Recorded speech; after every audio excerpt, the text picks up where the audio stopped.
한국의 보건복지부는 6개월 이상 한국에 체류한 외국인들을 상대로 건강보험 의무 가입을 골자로 하는 외국인 및 재외국민 건강보험제도 개선 방안을 오는 7월부터 시행합니다. 이에 따라 7월부터는 6개월 이상 한국에 체류한 외국인과 재외국민은 지역가입자로 건강보험에 의무적으로 가입해야 하며 가입 후 연속 30일 이상 출국해 외국에 체류할 경우는 보험 가입 자격이 즉시 상실됩니다. 대중음악계 최고 권위 행사의 하나인 제61회 그래미상 시상식이 어제 LA 다운타운 스테이플스 센터에서 화려하게 열렸습니다. K-팝 아이돌 그룹 방탄소년단이 시상자로 참석해서 팬들의 환호를 받았습니다. 한인들이 다수 거주하는 플럴튼 다운타운에서 어제 새벽 음주운전으로 추정되는 차량이 인도로 돌진하며 최소 10명이 부상을 당하는 큰 사고가 발생했습니다. 워싱턴주 시애틀에서 주말 동안 무려 6인치의 강설량을 기록한 눈폭풍 마야가 불어닥쳐 항공기 결항, 정전, 동사자 발생 등 피해가 잇따르며 비상사태가 선포되었습니다. 가구업체 아이키아가 가구 임대 사업에 나설 계획이어서 주목됩니다. 일정 기간 다양한 가구를 임대해 사용한 뒤에 임대 기간이 끝나면 또 다른 가구를 빌릴 수 있는 방식입니다. 자유한국당 일부 의원들이 5.18 광주 민주항쟁은 폭동이었다, 북한군 600명이 내려왔었다라는 등의 발언을 해서 파문이 일고 있습니다. 김진태 의원 등 관련 발언자 3명에 대해서 제명을 요구하는 주장이 커지고 있습니다. 자유한국당은 이와 관련해 심려를 끼쳐 죄송하다는 입장을 밝히면서도 다양성의 일환으로 봐달라는 어정쩡한 입장을 취하고 있습니다. 징계 요구에 대해서는 일단 외면하고 있습니다. 이런 가운데 청와대는 자유한국당이 추천한 5.18 진상규명조사위원 후보자 가운데 2명을 자격 요건이 되지 않는다며 되돌려보내고 재추천을 요청했습니다. 이번 사태에 대한 문재인 대통령이 보내는 메시지라는 분석입니다. 자유한국당 홍준표 전 대표가 당대표 불출마 선언을 했습니다. 함께 보이콧을 선언한 오세훈 전 서울시장 등 5명의 당권 주자들도 고심하고 있습니다. 북한 김정은 국무위원장의 전용기인 참매 1호가 최근 베트남 하노이까지 시험 비행을 한 것으로 알려지고 있습니다. 양승태 전 대법원장이 결국 재판에 넘겨졌습니다. 양 전 대법원장과 연고가 없는 재판부를 찾는 게 가장 난국이 될 전망입니다.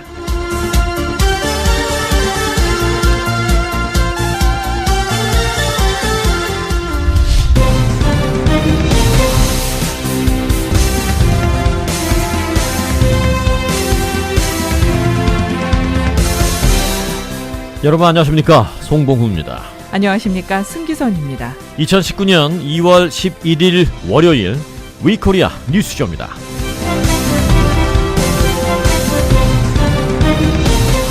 네, 자 먼저 지난해 있었던 한 보도 내용을 잠시만 좀 들어보겠습니다. 다음 소식입니다. 외국인들도 우리나라에 석 달 이상 살았거나 국내에 직장을 잡으면 바로 건강보험에 가입할 수 있습니다. 인도주의적 차원에서 외국인에게도 차별을 두지 않은 겁니다. 그런데 이걸 노리고 값비싼 치료를 받기 위해서 일부러 우리나라를 찾는 외국인들이 적지 않습니다. 자, 여기서 말하는 외국인이라는 것, 미국 국적을 가진 한인, 미국 시민권자 한인도 포함되는 것입니다. 자, 미국 국적을 가진 미국 시민권자 한인들도 그렇습니다만은 지금 문제가 됐던 게 중국 국적을 갖고 있는 중국 동포들 때문에 사실은 법 개정을 하고 있는 것인데요. 국가에서 그렇게 얘기는 하지 않죠. 하지만 여러 가지 통계를 보면 그렇다라는 것을 일단 알 수 있습니다. 하지만 그 때문에 미국 국적을 갖고 있는 미국 시민권자나 미국에서 체류하고 있는 미국 영주권자들도 앞으로 이 변화되는 법 적용을 받게 됐습니다. 물론 잠시 전에 전해드린 내용의 일부를 좀 다시 전해드릴 터인데, 심지어 어떤 일이 그동안 있었는지를 보여주는 대표적인 사례 몇 가지가 예고됩니다. 중국 동포 30살 A씨는 2015년 4월 14일 입국해 정확히 석 달 뒤인 7월 14일 건강보험에 가입했습니다. 재외동포들은 한국에 체류한 지 3개월이 지나면 건강보험을 가입할 수 있기 때문에 딱 3개월 살고 바로 다음날 건강보험을 가입했습니다. 몇만 원 안 내죠? 그리고 바로 다음 날부터 2년 반 동안 난치성 골수 질환 치료를 받았습니다. 무려 2년 반 동안 치료를 받았습니다. 얼마 나왔을까요? 진료비는 6억 1천만 원. 6억 1천만 원 냈는데 그동안 보험료는 얼마를 냈을까요? 건보공단은 이 가운데 5억 5천만 원을 부담했습니다. 나라가 낸 거죠. A씨가 낸 건강보험료는 260만 7천 원이었습니다. 2년 반 동안 치료를 6억 1천만 원어치 받았는데 260만 원 냈습니다.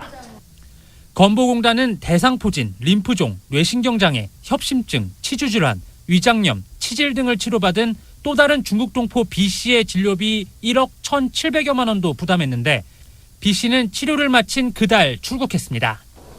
최근 자, A씨의 경우에는 6억 원이 넘는 약 60만 달러 정도의 치료를 받았고 260만 원 냈으니까 약 한 2,500불 냈습니다. 60만 달러 치료를 받았고 2,500불 냈습니다.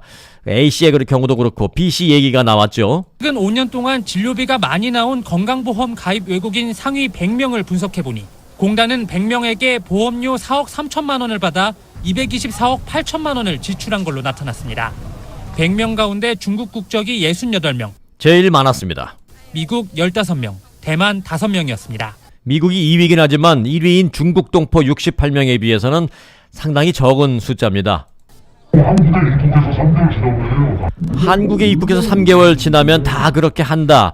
그렇게 하기 위해서 한국에 와서 3개월 정도 체류한 다음에 바로 다음날 한 2, 3만 원 내고 건강보험 가입한 후에 몇억 원씩 되는 치료를 받는 사람들이 많다. 전 세계에서 한국이 가장 쉬운 나라다. 이런 비판이 일고 있습니다. 자, 그래서 한국이 이제 이런 법을 바꾸려고 하는 것입니다. 관련해서 구체적인 제도 개선 방안이 시행된다는 정부의 발표가 있었던 것 같은데 어떤가요? 네, 보건복지부가 외국인 및 제외 국민의 건강보험 지역 가입을 위한 네. 그 최소 체류 기간 이것이 기존에는 3개월이었거든요. 네. 그러니까 국내에 최소한 3개월을 체류해야 가입할 자격이 주어졌는데 이제 이것을 6개월로 연장하는 네. 국민건강보험법 시행규칙 개정안. 그러니까 시행규칙이니까 보건복지부령입니다. 이 개정안이 12월 18일부터 시행됐다 이렇게 밝혔습니다. 네, 그러니까 이제 외국인 12월 18일부터 시행됐다라고 밝혔다 이렇게 얘기하고 있죠.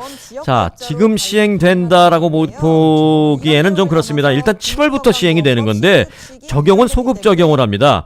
지난해 12월 18일 이후에 입국한 사람들부터는 적용하겠다 이렇게 얘기하는 걸로 해석하면 되겠습니다. 방송에서는 정부의 제도 개선 방안을 소개했죠. 네. 제도를 이렇게 개선하려고 한다라고 하는 의지를 담은 방안을 저희들이 소개해 드렸는데 그렇죠. 이것이 이미 이제 한 2달 넘게 지나서 12월 18일부로 새로운 제도가 시행됐다라고 하는 사실을 오늘 방송을 통해서 네, 12월 18일 이후에 한국에 입국해서 체류하는 사람과 그 전에 입국해서 체류하는 사람과는 다릅니다. 그 전에 입국해서 체류한 사람들은 앞서의 케이스와처럼 마찬가지로 한국에 체류한 지 3개월만 지나면 딱 바로 그 다음 날부터 몇만 원 내고 건강보험 가입할 수 있습니다. 그러나 지난해 12월 18일 이후에 한국에 입국해서 체류한 사람들의 경우에는 3개월이 아니라 6개월이 지나야 가능한데 이것도 선택이 아니라 6개월이 지나면 모두 의무적으로 가입해야 하는 것입니다.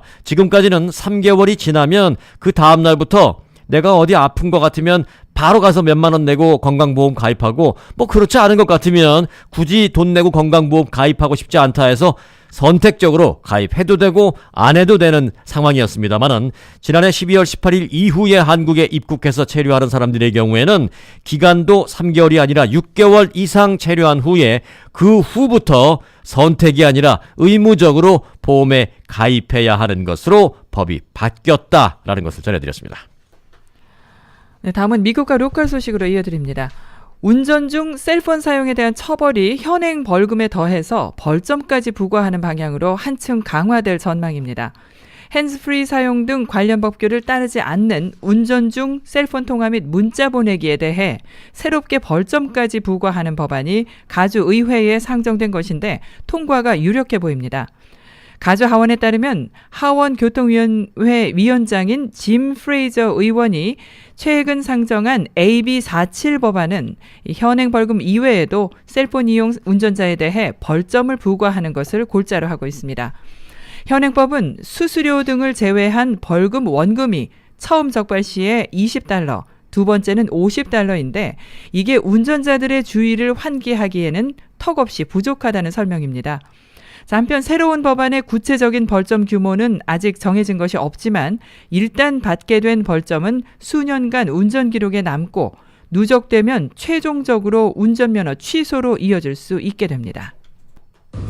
Good morning. Yeah, police described this as a horrendously chaotic scene. More than 60 bars had just let out in this downtown Fullerton area when that truck plowed right through the crowd of hundreds of 네, people. 다운타운 플러튼 에어리아 얘기를 했죠. 한인들이 마주 거주하는 플러튼 다운타운 지역에서 DUI 음주운전으로 추정되는 이 차량이 인도로 돌진하면서 어제 새벽 최소 10명의 부상자를 내는 큰 사고가 발생했습니다. Driver, get out. I saw like 4 or 5 guys hitting this pickup truck with their hands and putting dents on 네, it. 4-5명의 행인들이 픽업 트럭에 막 치는 그런 장면을 목격했다라는 목격자의 얘기가 나오고 있습니다. 플러튼 경찰은 어제 새벽 2시쯤 애나하임에 거주하는 올해 22살의 크리스토퍼 솔리스가 운전하는 이 빨간색 토요타 타코마 트럭이 인도로 돌진해서 보행자들을 치고 나무를 들이받은 뒤에 플러튼 다운타운 인근 100 웨스트 산타페 에비뉴에 멈춰섰다라고 전했습니다. 다수의 보행자들이 트럭 밑에 깔리는 상황에서 경찰과 지나가는 행인들은 함께 힘을 합쳐서 트럭을 들어 올려 피해자들을 구조했고 10명의 피해자들은 곧바로 인근 병원으로 후송됐습니다. 경찰은 사고 당시 주변 식당과 술집이 문을 닫을 시간대라서 거리에는 이 다수의 보행자들이 바깥에 나와 있었다라고 전했습니다. 피해자의 신원은 아직 공개되지 않았습니다만은 18살부터 49살까지 다양한 연령대의 피해자가 발생한 것으로 파악됐습니다. 후송된 피해자 가운데 일부는 생명이 위독한 상황인 것으로 확인됐습니다. 경찰은 현장에서 심한 상해를 입힌 이 DUI 음주운전 혐의로 솔리스를 즉각 체포했으며 마약 사용 가능성도 놓고 수사를 벌이고 있습니다. 경찰은 사고를 휴대전화 등으로 촬영하거나 직접 목격한 주민이 있으면 제보를 당부한다라고 밝히고 있는 상황입니다. Mowing down at least 9 people before hitting a palm tree and catching fire. Several victims were pinned underneath. Everyone was just trying to 올해 세금 환급금 규모가 지난해에 비해 줄어들 것이라는 전망이 제기됐습니다. 연방정부 셧다운 이후 국세청이 지난 8일 발표한 주간 세금 보고와 환급금 규모 통계 자료에 의하면 지난달 28일부터 2월 1일까지의 평균 세금 환급액은 지난해 같은 기간에 $2,035보다 $170 적은 $1,865로 나타났습니다. 이 기간 세금 보고 접수 건수도 12%나 적었고 IRS가 첫 주 동안 처리한 세금 보고 접수 건수도 전년 동기 대비 26% 감소했습니다. 자, 이로 인해 일부 납세자들은 올 세금 환급금이 지난해보다 더 줄어들 수 있다고 걱정하고 있습니다. 하지만 개정세법이 대폭 변경돼 납세자들의 가족 구성원 수와 연소득, 소득원 등 처한 상황에 따라 환급금 규모가 달라진다는 게 세무 전문가들의 지적입니다. 이번 통계도 첫 일주일 동안 접수된 결과여서 환급금 축소를 점치기에는 아직 이르다고 덧붙였습니다. 한편 소셜미디어에는 세금 보고를 한 일부 납세자들의 환급금이 지난해보다 줄었다는 불만 글들이 게재되고 있어서 귀추가 주목됩니다. And it is cold outside. A dangerous and deadly polar vortex is sweeping the coldest. 네, 데들리 폴라 볼텍스라고까지 말하고 있습니다. 정말 살인적인 폴라 볼텍스라는 얘기인데요. 폴라 볼텍스 이 시간을 통해서 여러 차례 소개해드렸습니다만은 북극 또는 남극, 특히 북극에 형성되어 있는 강력한 한냉 기류, 이 폴라 볼텍스인데요. 이 강력한 한냉 기류 폴라 볼텍스가 자꾸 남쪽으로 내려와서 지금 문제입니다. It is cold outside. A dangerous and deadly polar vortex is sweeping the coldest air in a generation into the country's 자, 시카고 등 평소에 추운 지역을 강타하는 것도 모자라서 이제는 평소에 비는 많이 내리지만 눈은 1년 중에 뭐 웬만하면 거의 내리지 않는 시애틀 지역에 폴라 볼테스가 강타하면서 폭설이 내렸습니다. The Seattle area, of course, is bracing for a long week ahead. The city held a press conference updating us on the response plan. 시정부가 이제 기자회견까지 가지면서 이 비상사태 선포를 하려고 하는 예정입니다. In Seattle a few hours ago, and it's already starting to make some of the roadways a little slick. Now, the main streets they did pre-treat, and so far people are doing okay. But 네, 워싱턴주 시애틀 지역에 이번 주말에 6인치의 강설량을 기록한 눈 폭풍 마야가 불어닥치면서 항공기 결항, 정전, 동사자 발생 등 피해가 잇따르고 있습니다. 이 때문에 제이 인슬리 워싱턴 주지사가 비상사태까지 선포했습니다. 인슬리 지사는 기상예보관들은 이번 눈 폭풍이 여러 해 동안 지켜봐오던 것과는 다르다라고 경고한다라고 말하고 있습니다. 시애틀 등 워싱턴주의 주요 도시에는 1990년 이후 근 30년 만에 가장 많은 적설량을 기록할 것으로 예보됐습니다. 시애틀은 겨울에는 주로 비가 내리면서 눈을 보기는 그래도 어려운 지역입니다. 하지만 지난 주말 동안 눈보라가 몰아치면서 상가 대부분이 철시했고 주말 동안 학교와 공공기관 등이 월요일부터 휴교를 하겠다라는 발표를 잇따라 내놓고 있습니다. 도시교통이 거의 마비되다시피 해서 출근하다가 되돌아간 근로자들도 오늘 속출하고 있는 상황입니다. 시애틀에는 현재 5만여 가구가 정전 사태를 빚고 있는데 주지사가 긴급 발표를 하고 있습니다. Demonstrations can continue to mount and people will start to think, now it's time to get back in my car. It's Monday. Let's go back to work. Please, if you do not have to drive, still do not drive. The roads will continue to be a challenge and we want to make sure that those roads remain clear so that our fire. 네, 오늘 월요일이라서 일을 해야 하지만 운전을 하지 않을 수 있다면 절대 운전하지 말라. 도로 상태가 상당히 위험하다라고 밝히고 있는 제이 인슬리 주지사의 선포 내용을 잠시 들었습니다. 시애틀 이 경전철역에서는 어제 한 50대 주민이 눈 폭풍에 노출돼 있다가 동사하는 사건도 발생했습니다. 중고차 가격에 정찰제를 도입하는 온오프라인 자동차 판매 딜러들이 늘고 있습니다. 몇 시간씩 때로는 며칠씩 소위 밀고 당기며 가격 협상을 해야 하는 기존의 중고차 거래 문화가 바뀌기 시작한 겁니다.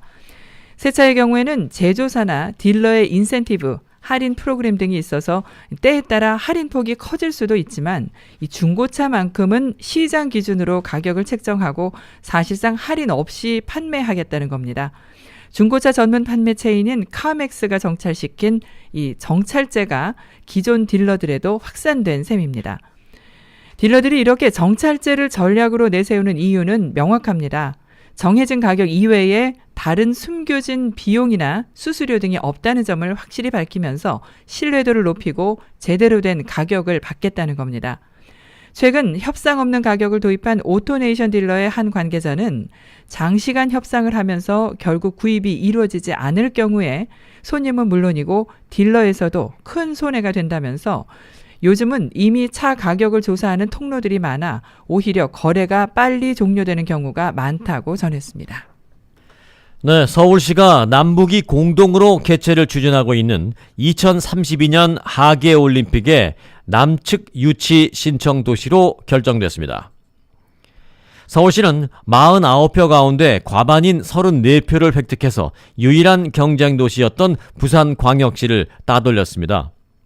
서울시는 이로써 1988년 서울올림픽을 개최한 이래 44년 만에 두 번째 올림픽 유치에 도전을 하게 된 것입니다. 남북 공동 개최이기 때문에 남측에서도 경기가 이루어지고 북측에서도 경기가 이루어질 터인데 북측의 유치 신청 도시로는 평양이 결정됐습니다.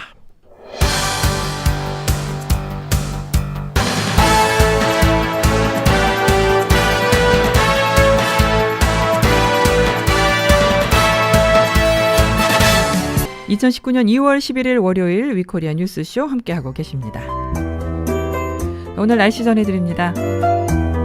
남가주는 오늘 맑은 날씨 보이겠고요. 기온은 어제보다 다소 오르겠습니다. 오늘 남가주의 낮 최고 기온은 59도에서 61도, 밤 최저 기온은 샌디에고와 산타모니카, LA 지역은 45도, 그 외의 지역은 39도에서 42도입니다. 오늘은 맑은 날씨를 보이지만 내일은 구름 끼는 날씨가 될 것으로 보이고요. 수요일과 목요일에 비가 오겠습니다. 기온은 내일은 오늘보다 5, 6도가량 올랐다가 수요일에 비가 오면서 약 10도가량 기온 떨어지겠고요. 목요일에 다시 4, 5도가량 기온 오를 것으로 내다보고 있습니다. 수요일과 목요일 LA의 비 올 확률은 90에서 100%고요. LA의 오늘 낮 최고 기온은 61도, 화요일 67도, 수요일 56도입니다. 지금까지 날씨였습니다.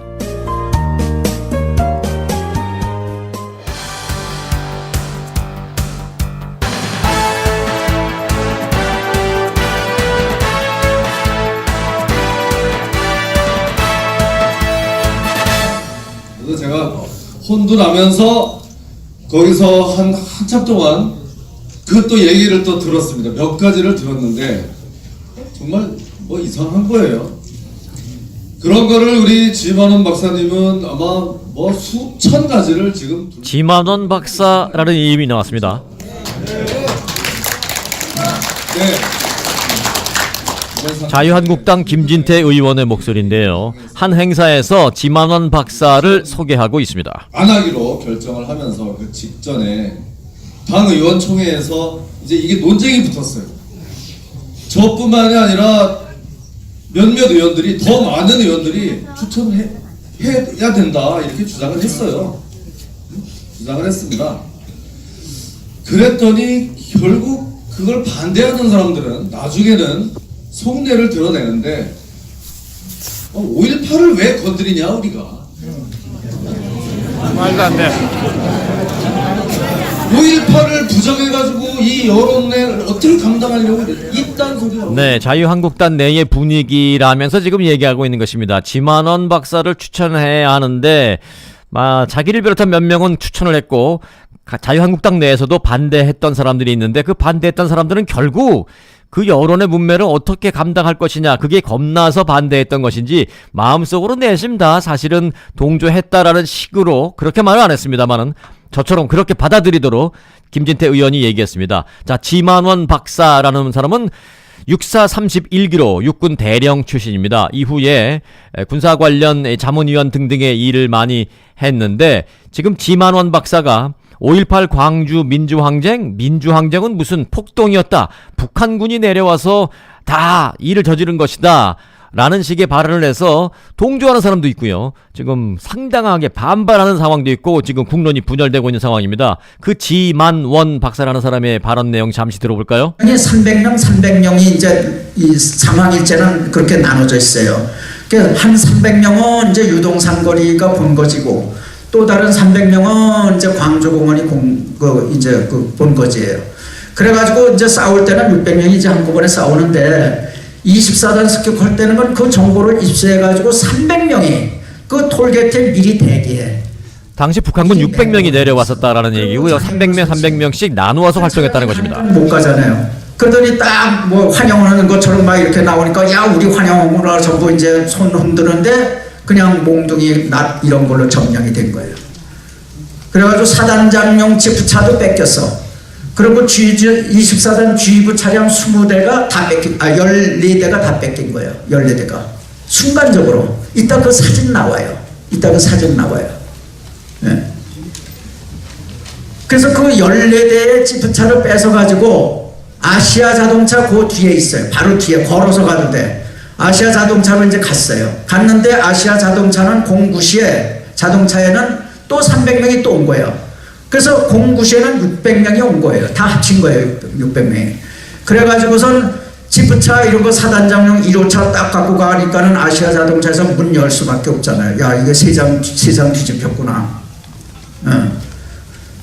그래서 문을 열어줘가지고 장갑차 4대 그 다음에 군용추록 374대 이걸 뺏은 거예요. 뺏어가지고 자 키 꽂아 키 꽂아주니까 그걸 몰고 나간 거예요. 나가가지고 사람들이 그 374 어디로 갔느냐, 트럭이 어디로 갔느냐. 전라남도에는 광주 빼고 시군이 17개가 있어요. 시군이 17개 시군에 전부 옆을 지나가도 잘 몰라. 무기고는 위장돼 있어서 그 44개 무기고를 가까이 있는 곳은 12시에 멀리 있는 곳은 오후 4시에 불과 4시간 만에 44개 무기고가 다 털렸어요.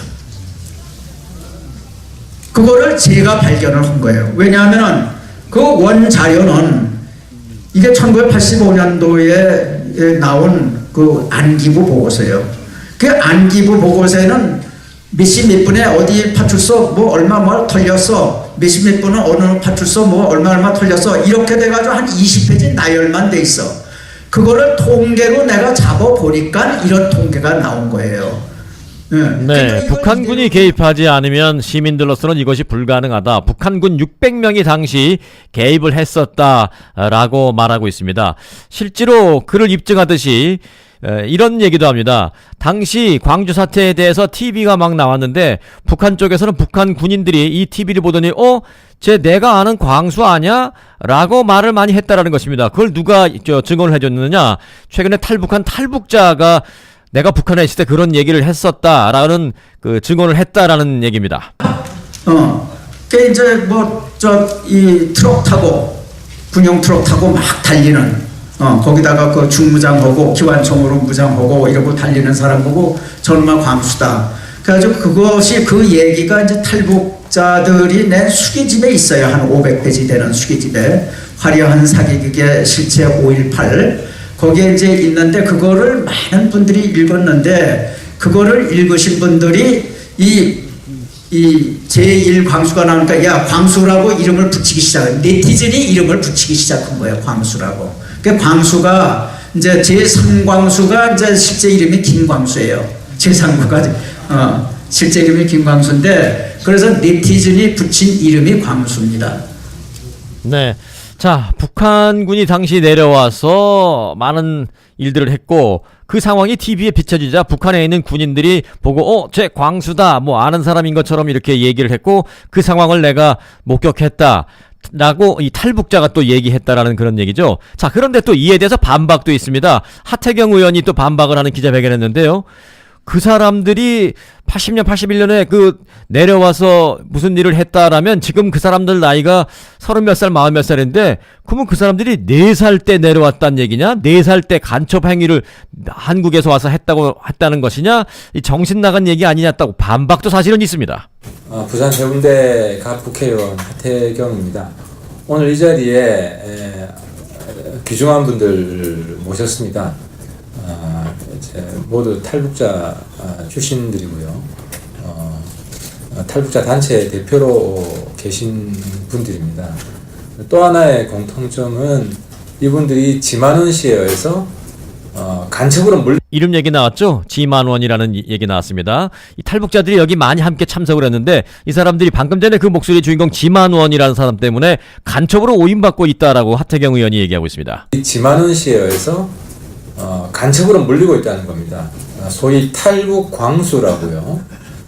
광수라는 것은 80년 5.18 광주 때 북한 특수부대로 잠입했다 해서 광수라고 이렇게 부르고 있습니다. 지만원 씨 측에서. 그래서 이 네 분 다 그때 광주에 오셨다는 겁니다. 지만원 씨 주장에 따르면 오셨다는 것이고 그분들이 이제 탈북자 출신 중에 총 54분이 탈북 광수라고 지만원 씨 측에서 주장하고 있습니다. 이 번호를 매겼는데 아마 각 번호가 있으실 텐데요. 네. 네. 제가 11.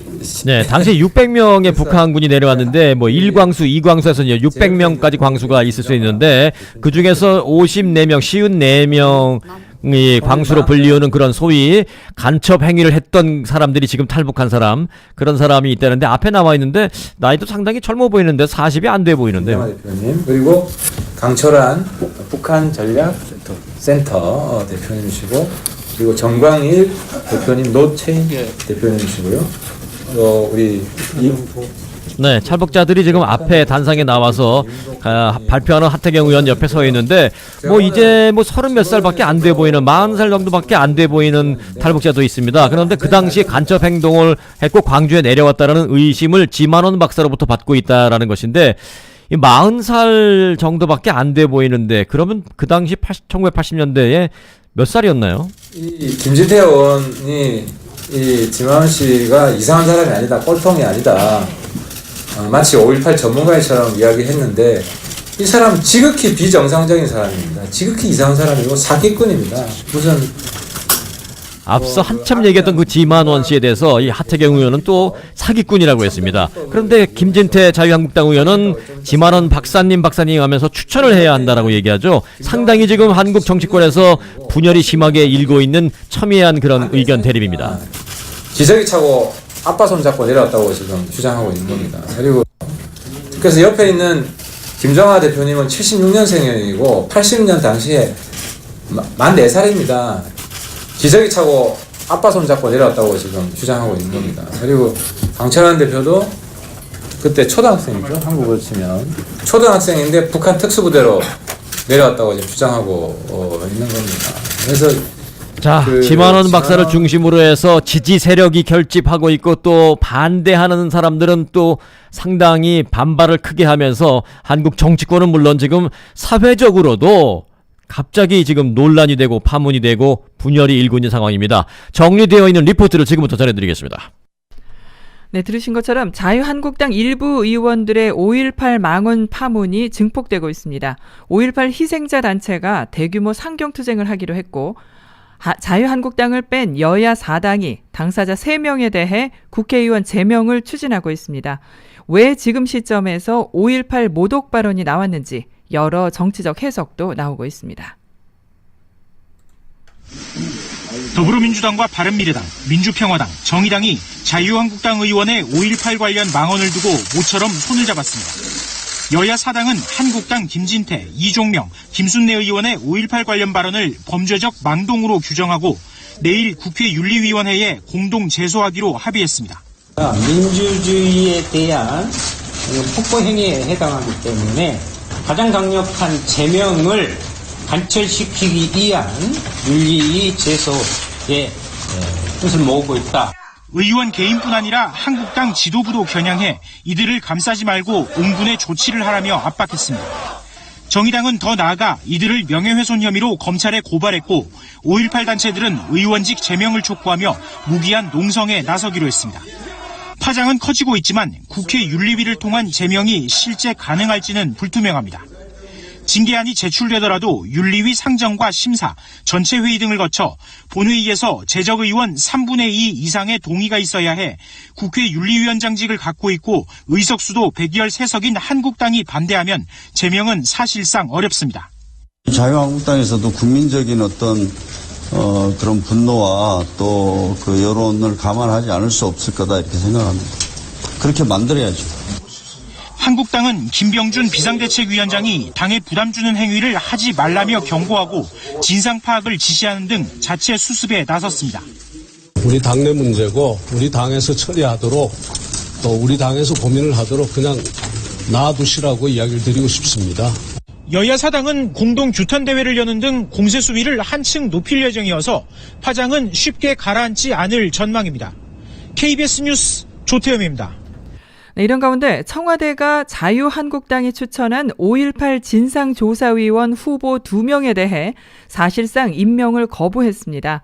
특별법상 자격 요건이 안 된다며 다시 추천해 줄 것을 요구했습니다.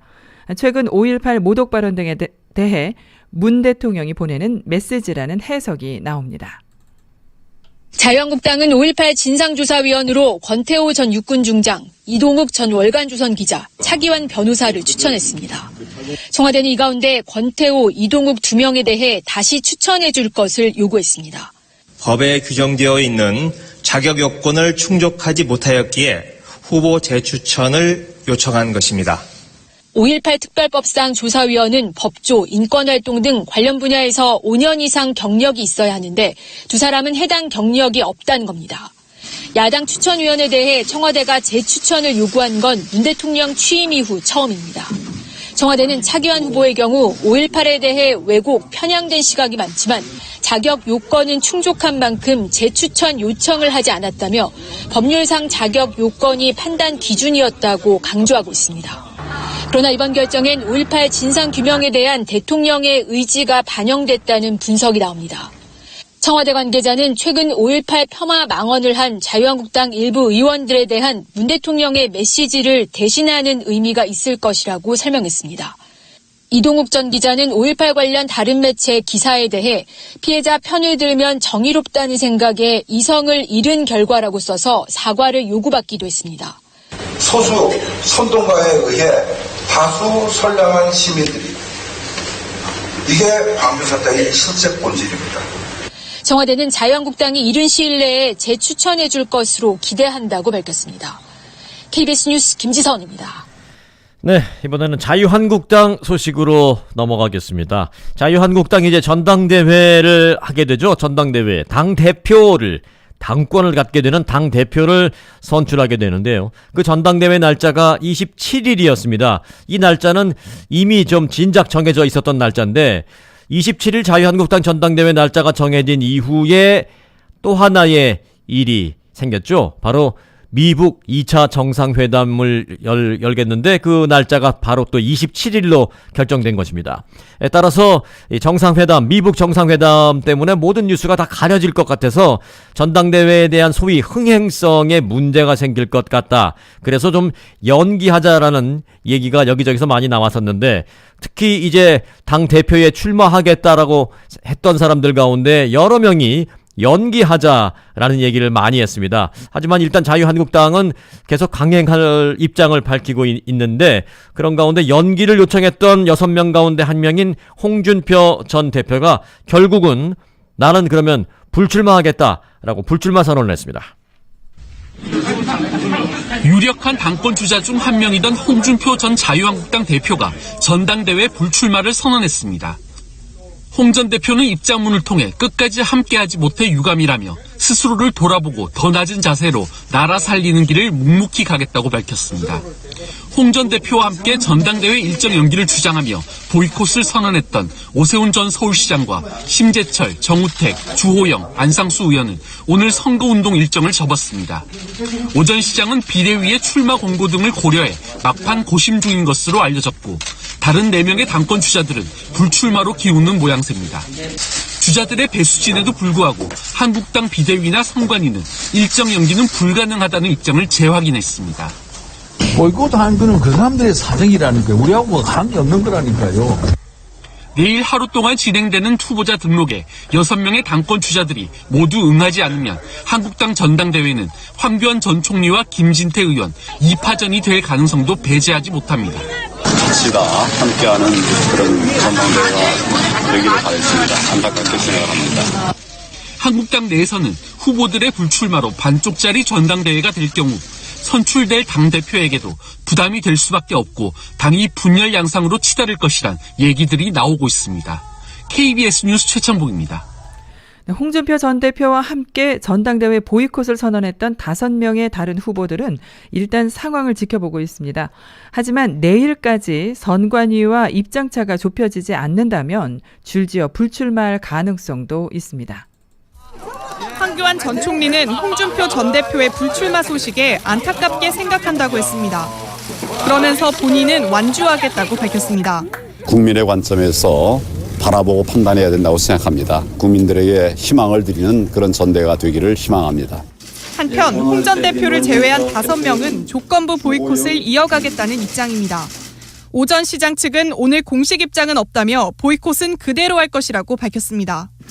안상수 의원도 비슷한 입장입니다. 당과 국가를 위해서 어떤 것이 좋은 선택인지를 한 번 더 고민을 해주시기를 건의합니다.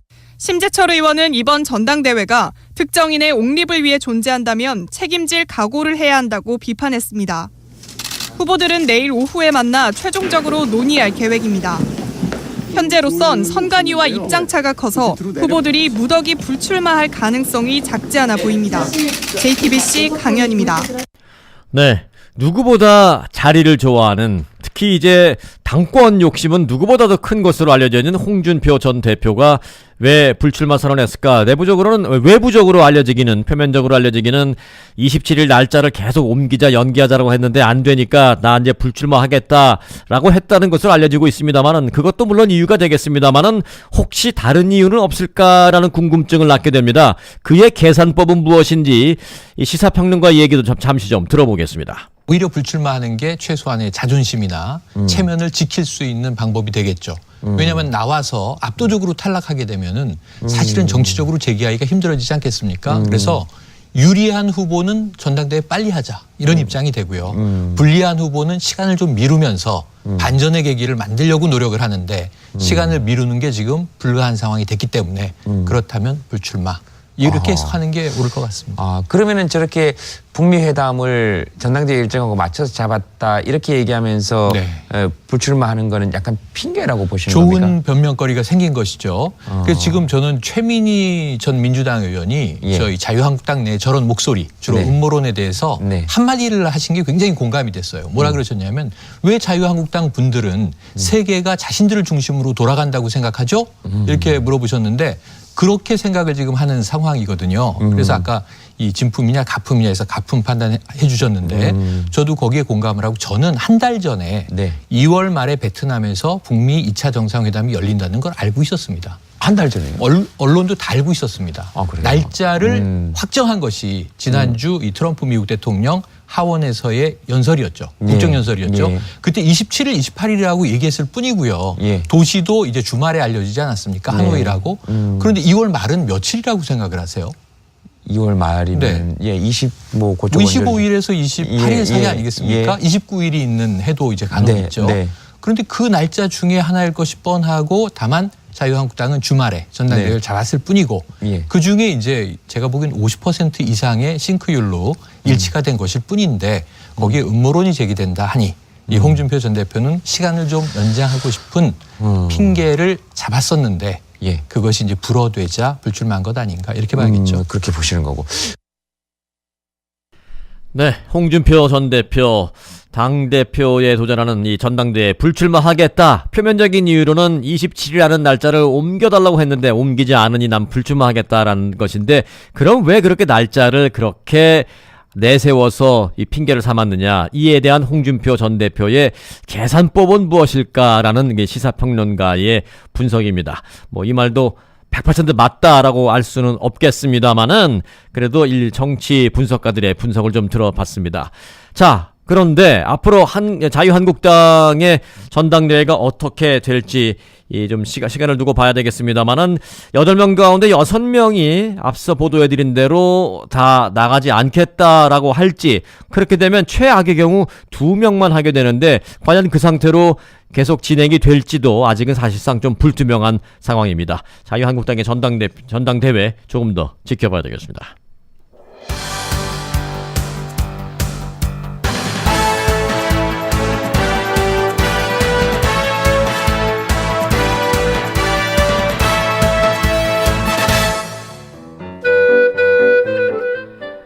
이 시간은 LA 최고의 교육 전문가 데이지민의 교육 칼럼입니다. 안녕하세요. 교육전략가 데이지민의 교육 이야기입니다. 네, 오늘은 그 미국 교육의 장점에 대해서 좀 알아보고자 합니다. 미국 교육의 장점이 무엇인지 또 알아야 그 장점을 이용해서 자녀를 올바로 교육할 수 있기 때문입니다. 프랑스와 독일의 교육은 학생들에게 왜 사느냐를 가르치고 영미권의 교육은 어떻게 살 것인가를 학생들에게 가르친다고 합니다. 어떻게 살 것인가의 그 어떻게가 뜻하는 것은 결과보다는 어떤 과정을 중시한다는 그런 의미를 담고 있습니다. 그러다 보니까 벼락치기 공부가 통하지 않는 것이 미국입니다. 혹시 가정에 그 초치기, 벼락치기로 공부를 하고 있는 자녀가 있다면 그 위험성에 대해서 부모님이 설명을 해주셔야 합니다. 시험 하나만 망쳐도 한 학기 동안 아무리 열심히 공부를 해도 A를 받기가 어렵습니다. 또 벼락치기로 또 한두 번 시험을 잘 봤다고 하더라도 꾸준히 공부를 해두지 않으면 미드텀이나 또 파이널 때 성적을 제대로 받지를 못합니다. 물론 벼락치기 공부를 안 하는 것보다는 벼락치기라도 하는 게 낫겠지만 또 벼락치기 공부를 해서는 A를 절대로 받을 수가 없습니다. 미국 교육은 이렇듯 과정을 중시하면서 학생 스스로 공부를 하게 만듭니다. 과정을 중시하면서 또 공부를 하다 보면 결과는 자연히 보장이 되기 때문에 따로 결과를 어떤 중시할 필요가 하나도 없습니다. 과정을 중시하는 학생들은 또 스스로 공부하는 그런 과정을 통해서 성장을 해 나가게 됩니다. 결론을 말씀드리면 미국 교육의 특성은 커리큘럼이나 또 교사들의 어떤 우수성보다는 학생들을 스스로 공부하게 만드는 그런 우수한 시스템을 갖추고 있습니다. 미국 교육과 학교의 그런 장점은 바로 학생을 스스로 공부하게 만드는 그런 시스템을 가지고 있다는 것입니다. 자, 이제 우리 부모님들도 미국 교육이 과정을 상당히 중시한다는 그런 것을 아셨으니까 가정에서 어떻게 자녀를 교육할지 대충 짐작을 하셨을 겁니다. 그렇습니다. 절대 서두르는 교육이나 또 빠른 결과를 기대하는 것은 금물입니다. 가정에서도 부모가 또 자녀가 하는 일에 늘 과정과 노력을 중시하는 그런 모습을 보이시고 또 자녀 스스로 해낼 수 있도록 자극하고 격려를 한다면 자녀는 학교나 미국 교육 시스템에 아주 잘 적응을 할 것입니다.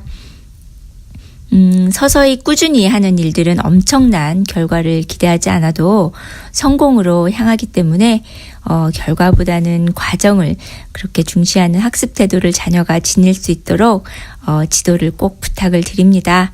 벼락치기 공부나 형식적으로 해가는 그런 숙제들은 이제 결국은 미래에 아무런 도움이 되지가 못합니다.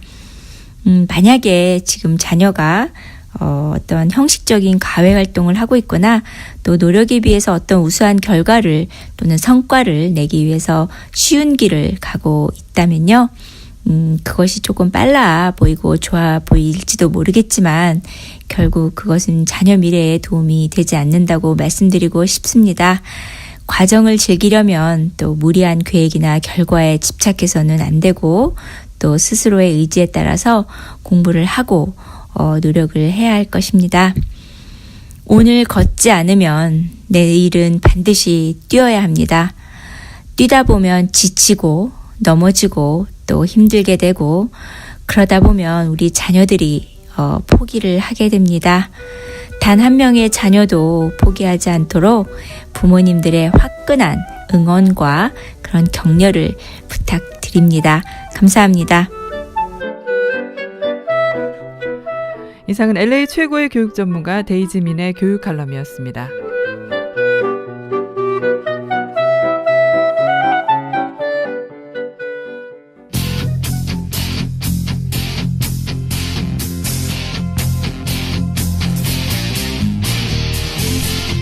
네, 지금까지 진행의 승기선, 송봉우였습니다. 고맙습니다.